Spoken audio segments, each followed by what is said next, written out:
के साथ सभी बाराती दुल्हन के साथ रवाना। हे भगवान, कितनी गर्मी हो रही है और इस एक कमरे में सब कैसे कीड़े मकोड़े की तरह पड़े हुए हैं। हाय, क्या करूं मैं। भाभी, आप अभी तक सोए नहीं क्या? हे भगवान, अब क्या करूं, कहीं इसने मेरी बात तो नहीं सुन ली। नहीं नहीं, बस सोने ही जा रही थी।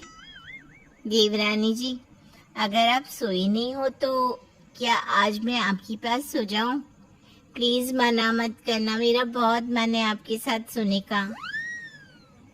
हाँ हाँ, क्यों नहीं। वैसे भी आनंद तो काम के सिलसिले में बाहर गए हैं। सो जाओ दीदी, मुझे कोई प्रॉब्लम नहीं है।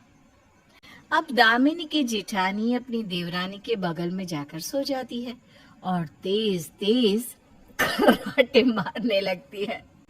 अपनी जेठानी के खर्राटों की वजह से दामिनी को नींद ही नहीं आती, वो परेशान हो जाती है। हद हो गई, भला इतना जोर का कोई खर्राटा मारता है क्या।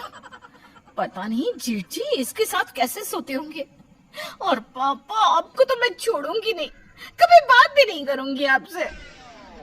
बेचारी दामिनी शादी करके फंस जाती है। अब इसी तरह से कुछ दिन बीत जाते हैं। ऐसे ही एक दिन जब दामिनी जैसे ही सारा काम करके आराम करने जाती है, वैसे ही कोमल गीले पांव लेकर पूरे घर में घूमने लगती है। अरे अरे कोमल, तुम ये सब क्या कर रही हो? मैंने अभी झाड़ू पोछा किया है, सारा सामान ठीक किया है और तुम गंदे पांव लेकर घर में घूम रही हो। ऊपर से मेरे सामने ही घर के सारे सामान को इस तरह बिगाड़ रही हो, क्यों? भाभी, मुझे कॉलेज के लिए लेट हो रहा है और मेरा नया वाला पिंक सूट नहीं मिल रहा। मैंने कल ही यहाँ रखा था, कहाँ गया?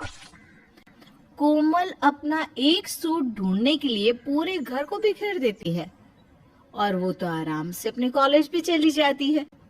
पर अपना बिखरा हुआ घर देखकर दामिनी का गुस्सा 7वें आसमान पर पहुंच जाता है। चुड़ैल कहीं की, हमेशा मेरा घर बिगाड़ कर चली जाती है। एक तो चिड़िया खाने में आकर मैं परेशान हो चुकी हूँ। आने दो इस बार आनंद जी को, उनसे कहूंगी कि इस कमरे को खाली करो और कहीं और चलो।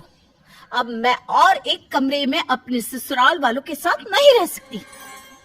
दामिनी एक कमरे में अपने ससुराल वालों के साथ रहकर बहुत परेशान हो चुकी थी और इस बार उसने ठान लिया था कि वो कहीं दूसरी जगह दूसरा घर लेकर आनंद के साथ रहेगी। अब जैसे ही रात को आनंद घर आता है तो दामिनी उससे अकेले में बात करने की सोचती है। अरे बेटा, आ गया तू? कितने दिनों की छुट्टी लेकर आया है? और तेरे ऑफिस वाले तुझे कुछ खाने को नहीं देते क्या?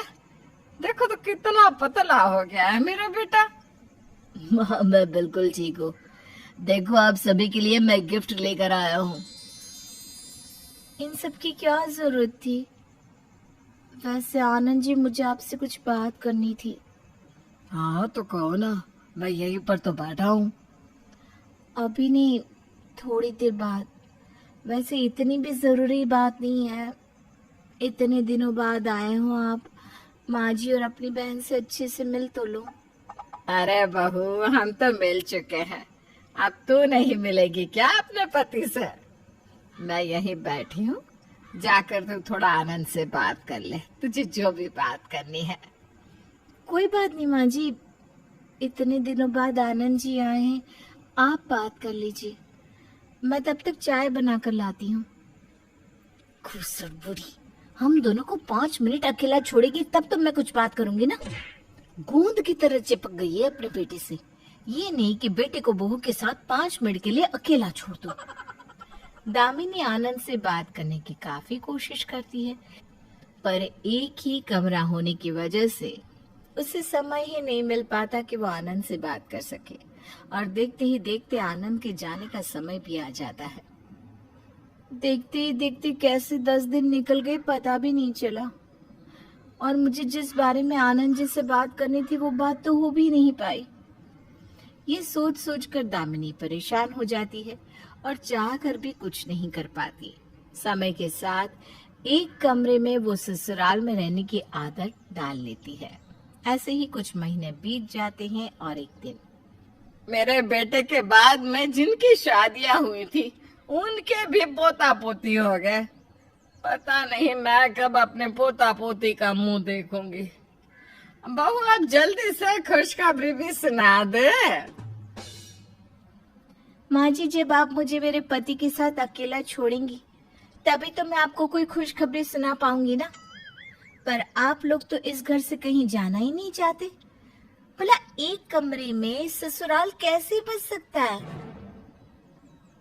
क्या हुआ बहू, मैंने कुछ गलत कह दिया जो तू इतना नाराज हो रही है? ना ना, आपसे कभी कोई गलती हो सकती है क्या? माँ जी, मैं आनंद जी से एक छोटी सी बात नहीं कर पाई और वो ऑफिस वापस चले गए, और आप मुझसे पूछ रही हैं कि मैं नाराज क्यों? आपको नहीं लगता कि अब हमें 2 कमरे ले लेने चाहिए? आखिरकार दामिनी का गुस्सा आज सबके सामने आ ही जाता है। वो नाराज होकर अपने काम में लग जाती है, पर अर्चना अपनी बहू की बातें समझ जाती है।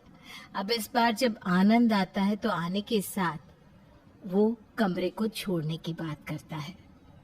चलो, हमें आज ये कमरा खाली करना है। मैंने बड़ा घर लिया है सबके लिए, और अपना खुद का कमरा होगा दामिनी। अब तो खुश होना तुम। नया घर? मैं कुछ समझी नहीं। अरे तुम मुझसे यही तो बात करना चाहती थी ना। माँ ने मुझे सब बता दिया है और तुम्हारा कहना भी जायज है, पर हमारी कुछ मजबूरियां थी ना, इसलिए ना चाहते हुए भी हमें इतनी मुश्किलों का सामना करना पड़ रहा था, और हमारे साथ तुम्हें भी। पर अब सब ठीक है, अब हम सब एक साथ रहेंगे। आखिरकार दामिनी का सपना सच हो जाता है और वो लोग अपने एक कमरे से निकलकर बड़ा घर ले लेते हैं और सब अपने अपने कमरे में अलग अलग रहते हैं।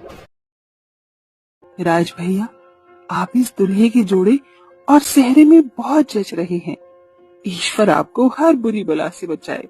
भाभी माँ, जब तक आप और भैया का साया मेरे सर पर है, मुझे भला किसी की नजर क्या ही लगेगी। अगर देवर भाभी का भरत मिलाप खत्म हो गया हो तो चले, बारात निकलने का वक्त आ चला है। सभी का स्वागत है। विवाह का मुहूर्त होने वाला है, मैं दुल्हन को लेकर आती हूँ। मौली, अपनी माँ की बात ध्यान से सुन। तेरे होने वाले पति के लिए उसके भाई और भाभी सीता और राम है। ये तुझे तय करना है कि तुझे उसको लक्ष्मण से विभीषण में कैसे बदलना है। हाँ, फिक्र मत करो माँ, एक बार बस उस घर में मेरे कदम पड़ने दो, फिर मैं ऐसी फूट डालूंगी कि सब कुछ बदल जाएगा।